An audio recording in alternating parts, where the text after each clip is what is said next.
Namaste. So speak today about loss events. Now, normally when we talk about loss events, we think immediately about the grief that follows death of somebody. But loss events are a lot more complex, many-sided, subtle. There is possible that somebody may be living with someone and the person is not dead, yet there is loss. For example, there can be loss of love. There can be loss of prestige and respect, which can drive people to suicide. There is not just loss of wealth, there is loss of even a certain position that one held in society amidst people.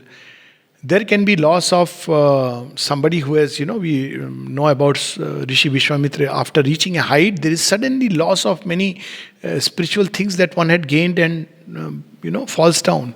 So, loss event is not just about somebody's death and grief. When a heart breaks, for example, in a relationship, there is a loss.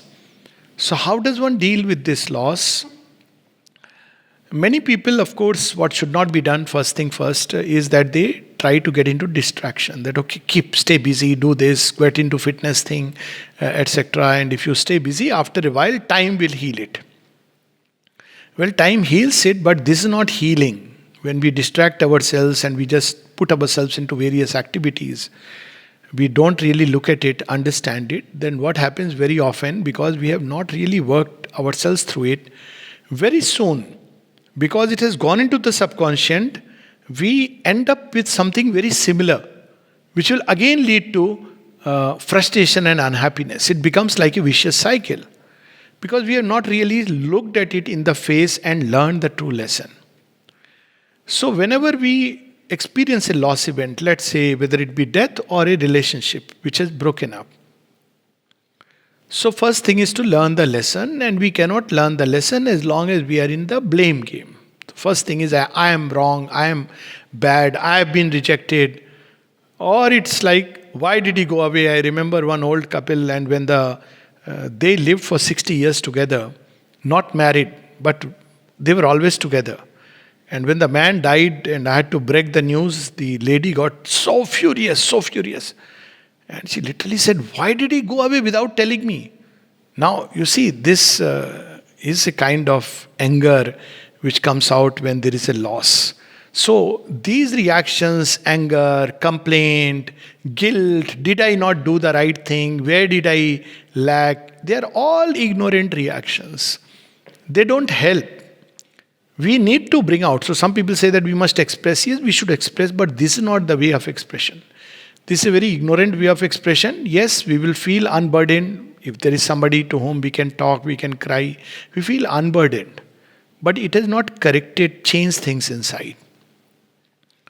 What we need, even some people talk about forgiving. Now, forgiving without understanding, that also doesn't help.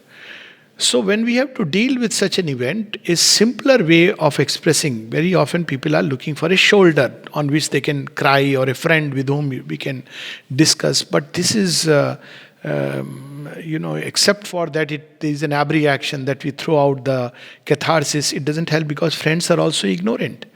We may feel very good. We may even say, oh, it was so nice, I spoke to that friend and felt helped. But it has not helped. It is only, the person has been like a dumping ground. Like we have thrown it, and so there is some kind of a catharsis, and there is an empty space which was filled with grief. First it was filled with the person and his love or whatever, and then now, or his energy which we were fond of, now it is filled with grief. Now both are thrown away. There is an emptiness. This does not help. So, first thing that I would suggest is that look at it and sit quietly, contemplate and reflect. How to contemplate and reflect? Go deep into the relationship. Go behind the name and form. A person, whether it's death or a broken heart, it's the same thing. What is it that the person represented for me? What is it that I am really missing? So one may discover that it was not the physical presence. Very often we think it's the physical presence. That is more of a habit. But something else, maybe the interchange of energies, maybe there was affection, care, understanding, sweetness. Sometimes there may be nothing and we discover, oh, it was just a habit, just the physical presence is not there. Now, this, when it's just a physical presence, it doesn't last long. It's bound to break apart very soon. We don't have to worry much because it's a question of habit. But still, we must look very carefully what is it that we are missing? What was the value of the person to us? Was it just money? Was it some kind of guidance? Was it protection? Was it some helpfulness? Whatever it is. So, the intrinsic value of that person we have to see. Now, then we have to go to the very source. Let me take an example. When people lose their parents, mothers, mother or father, mother is very more closer than father to some. So, what have we lost? All that motherhood represents care, fostering, nurturing, nourishing, all these things. These qualities are not limited to the person whom we physically regarded as our mother. If we really look very closely, these qualities are there in creation. That's why sometimes when we look into creation widely and deeply, we will discover that these things are there and they can bring us out of the deepest depression very soon. Take for example, looking at a flower helps us to come out of depression. Why? Flowers have this quality of generosity, giving, smiling, uncalculating, unselfish movement, all that we are looking for in somebody whom we love. And even in the best of persons, it's almost impossible to have these things because human beings are too much in the ego. Whereas the flowers represent it. So the quality that we were looking somewhere else is very naturally there in, looking at flower is one of the simplest ways and they express us. They give it to us. So what we were looking for, see, human beings are like a conduit. But ultimately, we know that behind all these instrumentality, it is the divine.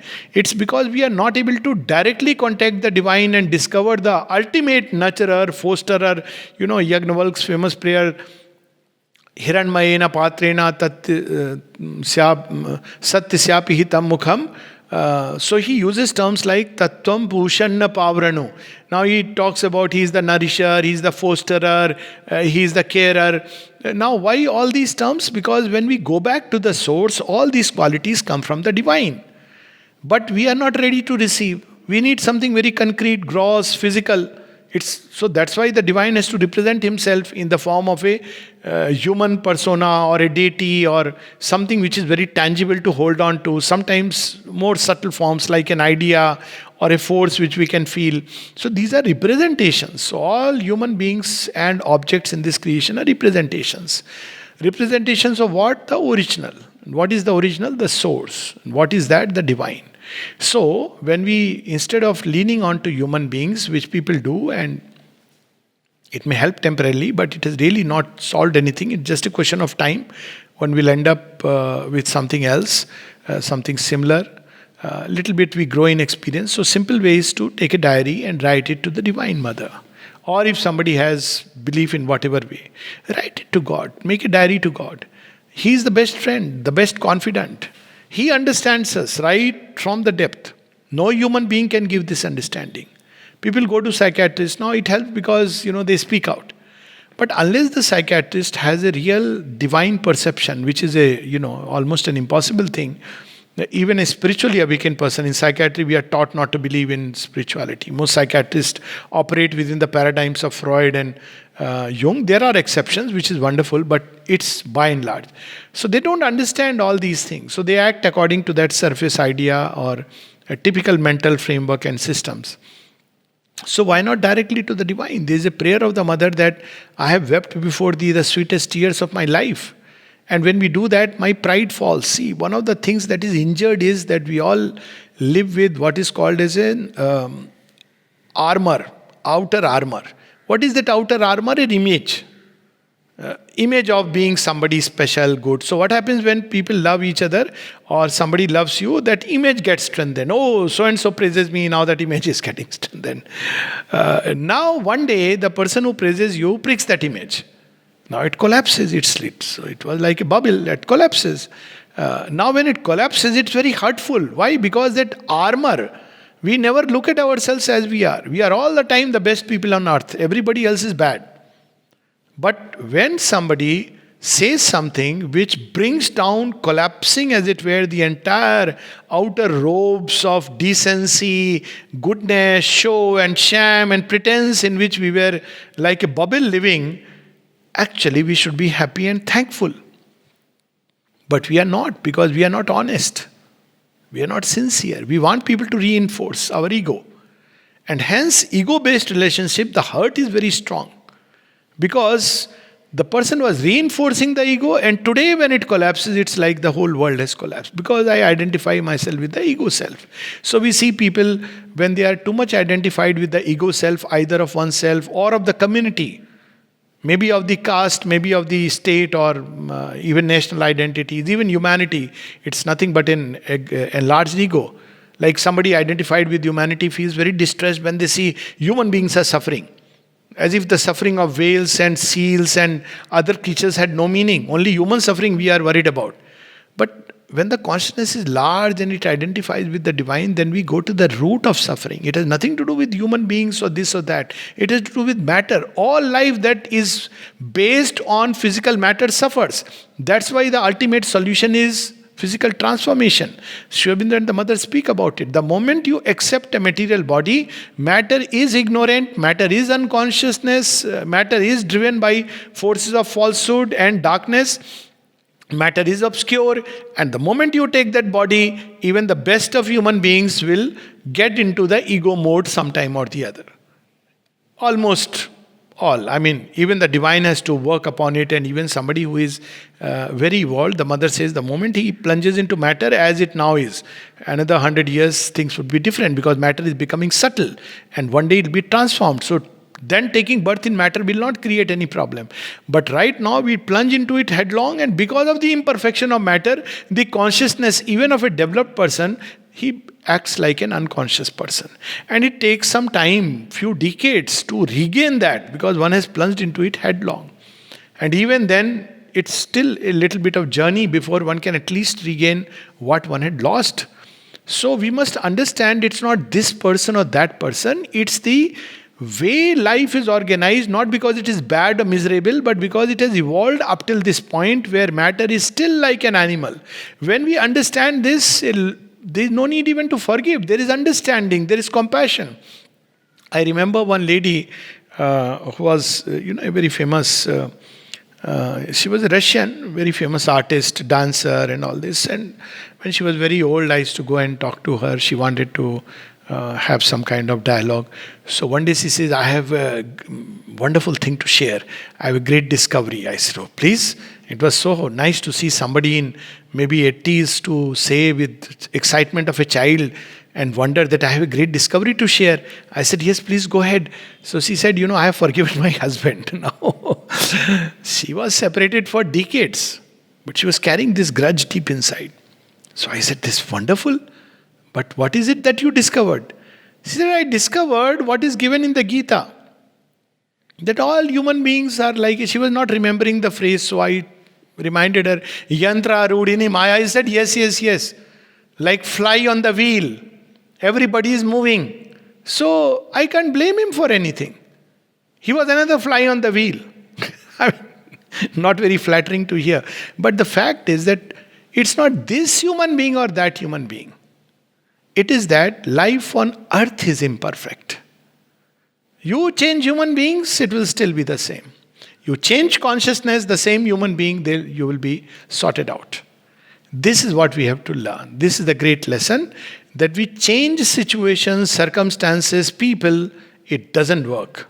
Because we have not learned the lesson, we have not changed within. We have, for instance, love. We have not learned to love truly. Now, if you have not learned to love truly, it doesn't matter. You change 100 human beings, you will be the same.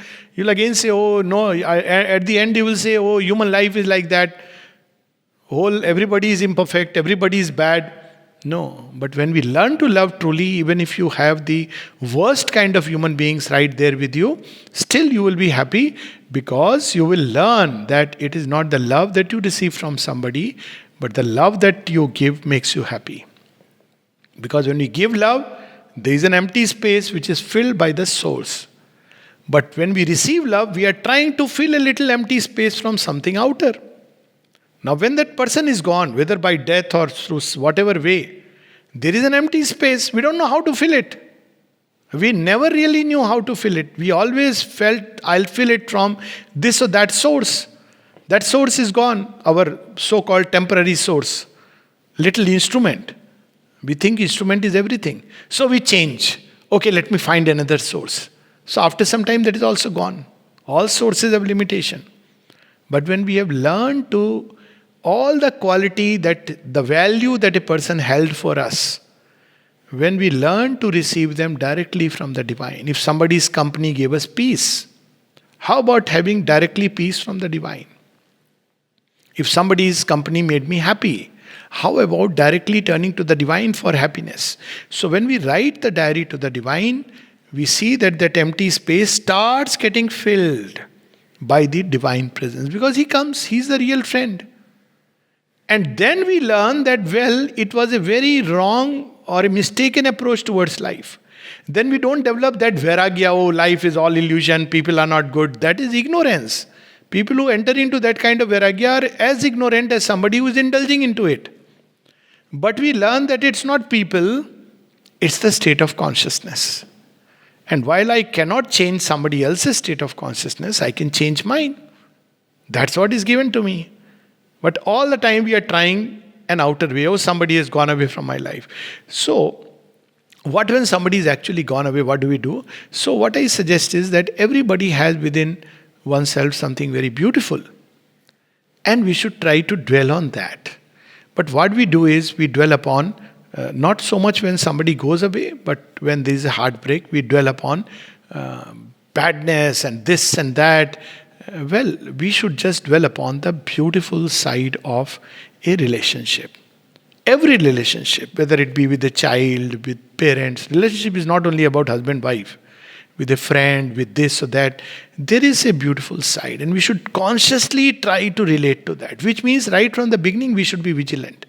Even when we are married or we are in a relationship or friendship, whatever it be, parents, if we have learned to connect with that beautiful side, strangely, we don't have that kind of suffering. But when we are connected with all that was painful, then while on one side, we may feel even good riddance, God knows, but at the same time, we are hurt.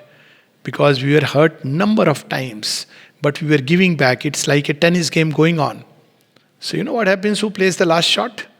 So you were playing and the person was giving back, you were giving back. So it was like an interchange. And then there are lull periods when people are drinking fluids and they are washing their face with a towel, getting a massage done. So much of relationships are like that. They quarrel, separate, they come together, then for some time they enjoy, then again they quarrel. It's like a food of life. So when suddenly somebody who does the last shot and breaks away, you feel very hurt. The game is over. You are hurt, but you can't give back your hurt. But if we learn to love the beautiful side, then what happens?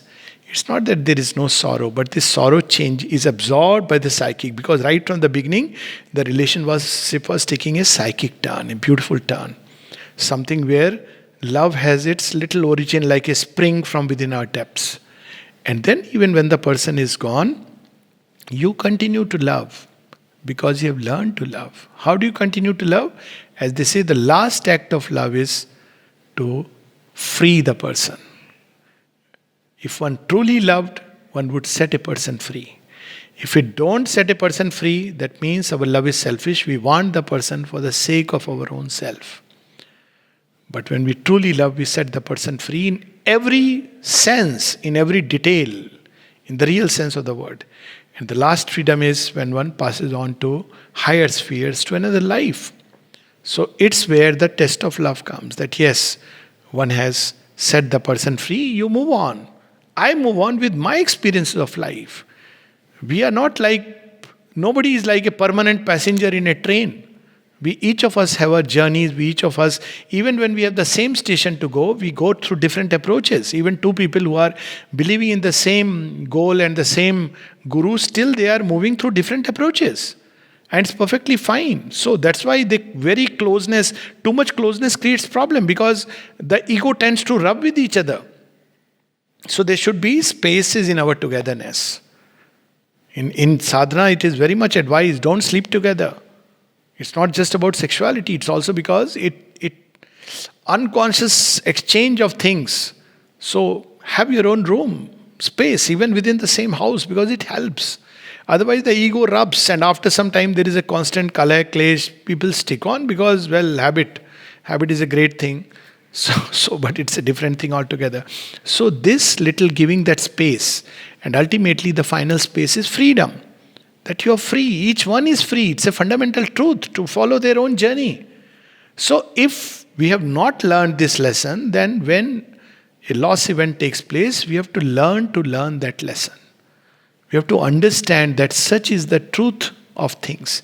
Every such, when an outer thing crashes, we can learn something beautiful about the truth of things. When that famous story of that Mughal empress, when a very precious mirror that she had got from China and it crashed because one lady maid was cleaning it, and it crashed, and it's so precious those days, Chinese mal, but must have come, for an empress. It must be a pakka mal, pretty expensive.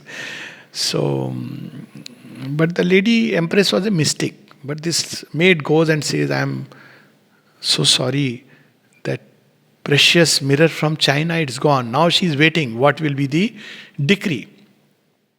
So the empress stays quiet for a while, and then she says, very good, wonderful. That which was flattering my ego is gone. Good, it has gone. Now, this is called discovering the truth behind things. So, if we take it that all life is a discovery of truth, then life becomes beautiful and wonderful. Every experience, so we have to learn to take out the grain and separate the chaff. It is true of everything in life, whether it be a position which we may lose, prestige. If people were appreciating me for my outer things, for your rank, for your position, then it's not worth it. One day it is going to go away. And if it is hurting, that means I never knew to separate the wheat, the grain from the chaff. I was holding on to the chaff. But chaff is going to go one day. But people hold on. They hold on till old age because they don't want to lose it. They are afraid of losing it. What if I lose it and people don't respect me? Well, that respect was never worth it. So all these losses come to remind us of a deeper truth. They are a grace. We think when we get something, it's a grace. There is a greater grace when something is snatched away from us. Heaven's wiser love rejects the mortal's prayer. Only thing is, it needs courage, sincerity, and above all, trust in the divine to take it as a grace. And then life grows beautiful, and everything becomes a step towards truth, towards love, towards beauty, towards bliss, towards peace, including the loss of everything that we cherish and value. Because it's only when we are ready to lose everything that we are ready to gain everything. Because all that we held on to is gone. The whole being is empty. Now it can be filled by divine love, divine sweetness, divine light, divine bliss. Otherwise, if the divine comes, there is no space. As such, we are so small. And we will like to probably keep him another chair. Lord, you have come, you can sit there. And there are plenty of other people. But the Lord is not like that. His love is extremely possessive. When he loves fully. He doesn't want half things because he is Purnamidam Purnamadan. Purnat Purnamudachyate.